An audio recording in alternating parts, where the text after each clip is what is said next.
Sequence in Excel. Sequence in Excel can be used to getting sequence of numbers in an array.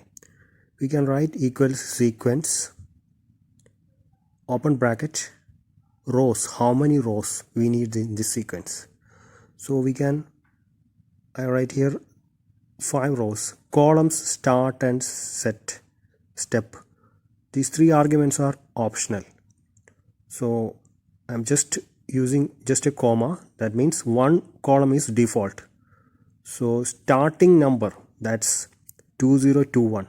Step can always increment one, always its increment numbers.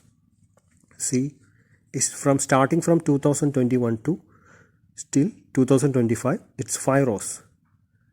In case I put step as 2,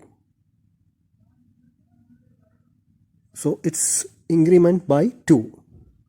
In default it's 1. In case I want to change it as more than one column, for example it's 2 columns,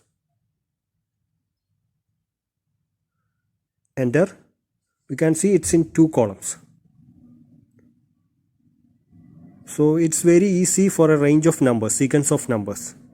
So for example, normally we are entering 1 to 10 numbers, just entering 1, 2 and dragging. Avoid these steps. Just use sequence function